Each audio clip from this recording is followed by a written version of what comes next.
சென்னை ஆலந்தூரில் பிரபல ஹோட்டல் கட்டிடத்திற்கு சீல் வைத்த வருவாய்த்துறை அதிகாரிகள் 300 கோடி ரூபாய் மதிப்புள்ள 15 கிரவுண்ட் நிலத்தை மீட்டுள்ளனர். விவரங்களை தர காத்திருக்கிறார் செய்தியாளர் ஜெய்சங்கர். 300 கோடி ரூபாய் மதிப்புள்ள இந்த 15 கிரவுண்ட் நிலத்தை மீட்டிருக்கிறார்கள். யாருடைய நிலம்? விவரங்கள் என்ன? சென்னை ஆலந்தூரில் ஒரு பிரபல ஓட்டல் நிர்வாகம் நடைபெற்று வருகிறது.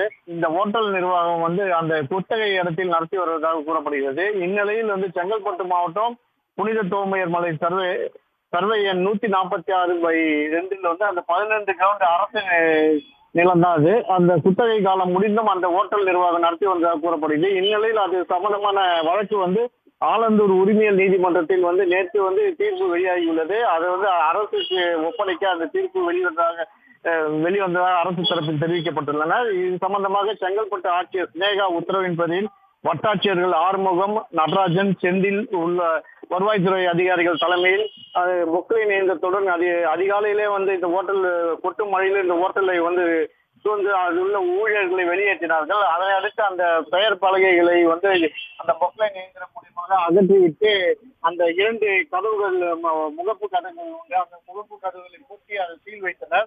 மேலும் அந்த நிலத்தின் மதிப்பு சுமார் 15 கிரவுண்ட் நிலம் என கூறப்படுகிறது.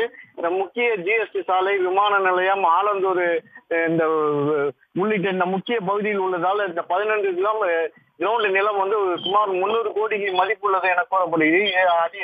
வருவாய்த்துறை அதிகாரிகள் அதிரடி நடவடிக்கையால் இந்த காலையிலேயே அந்த மீட்டது இப்பகுதியில் பெரும் பரபரப்பை ஏற்படுத்தியுள்ளது. ஜெய்சங்கர், தற்போதைய விவரங்களுக்கு நன்றி. உடனுக்குடன் செய்திகளை தெரிந்து கொள்ள சன் நியூஸ் பெல் ஐகானை கிளிக் பண்ணுங்க.